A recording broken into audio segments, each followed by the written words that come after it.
दोस्तों नमस्कार, स्वागत है आपका यूट्यूब चैनल एबी टेक में। आज है 19 मार्च 2025 और जान लेते हैं आज की महत्वपूर्ण खबरें जो आज के प्रमुख समाचार पत्रों पर छाई हुई हैं और आप लोगों के लिए बहुत ही इम्पोर्टेंट हैं।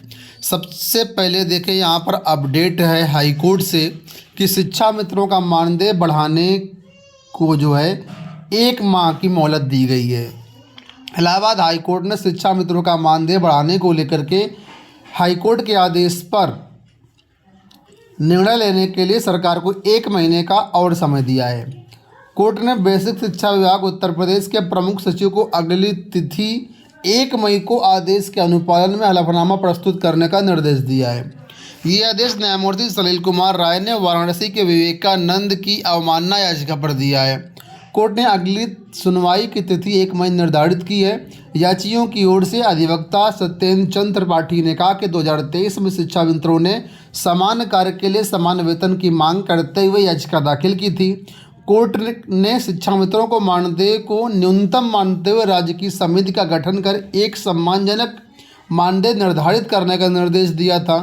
समिति का गठन हुआ, मानदेय बढ़ाए जाने पर सरकार की ओर से कोई फैसला नहीं लेने पर अवमानना याचिका दाखिल की गई थी।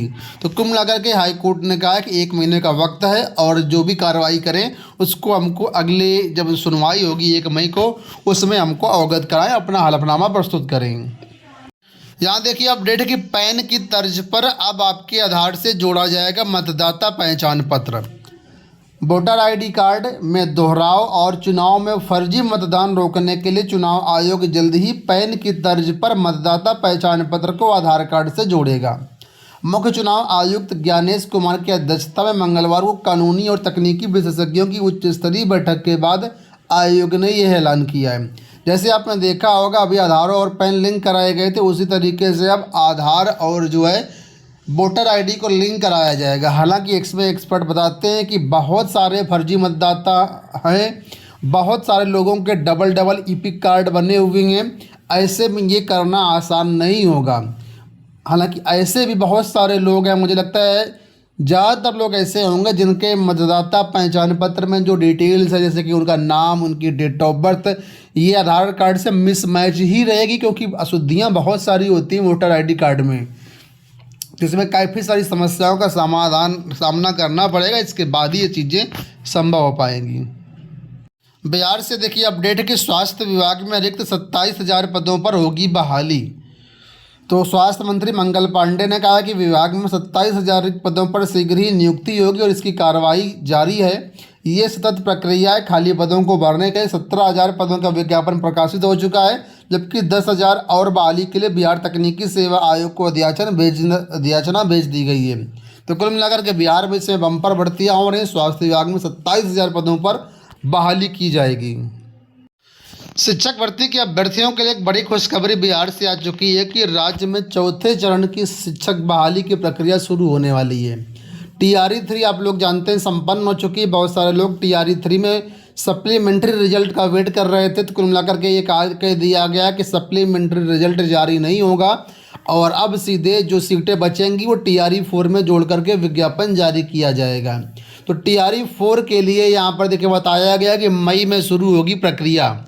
बिहार लोक सेवा आयोग के माध्यम से चौथे चरण की शिक्षक नियुक्ति की प्रक्रिया मई 2025 में शुरू कर दी जाएगी।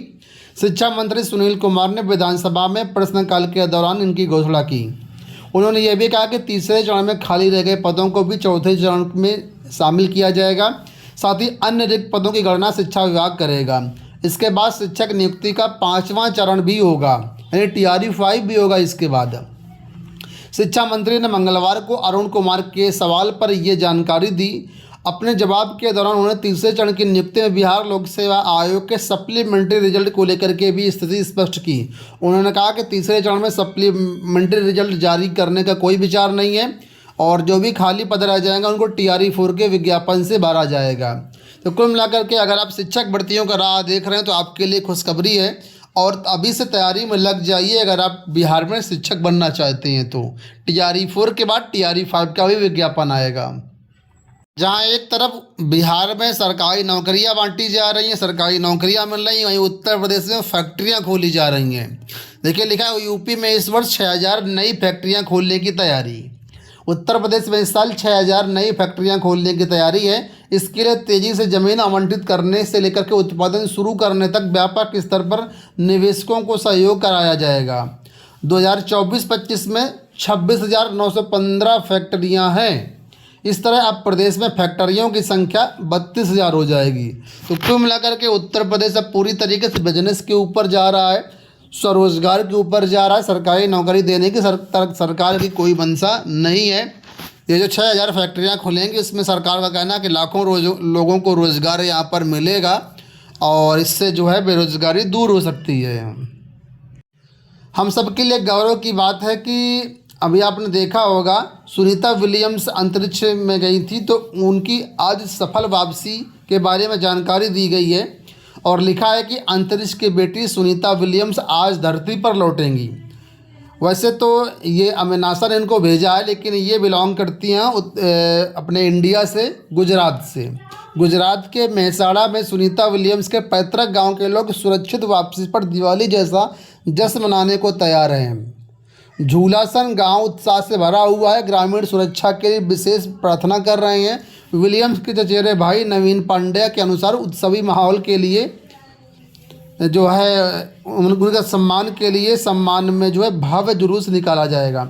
आपको बता दें अंतरिक्ष में फंसे सुनीता विलियम्स और बुच विल्मोर सहित 4 अंतरिक्ष यात्रियों को लेकर के स्पेस एक्स का यान मंगलवार को धरती के लिए रवाना हो गया है।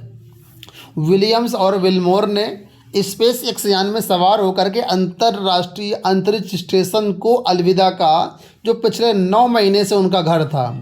अंतरिक्ष यात्री सुनीता विलियम्स, बुच विल्मोर और चालक दल के 2 सदस्यों ने जो है वहां से रवानगी कर ली है और जानकारी दी गई है कि अगर मौसम अनुकूल रहता है तो बुधवार यानी आज तड़के 3:27 में जो है फ्लोरिडा के तट पर इसके उतरने की संभावना है।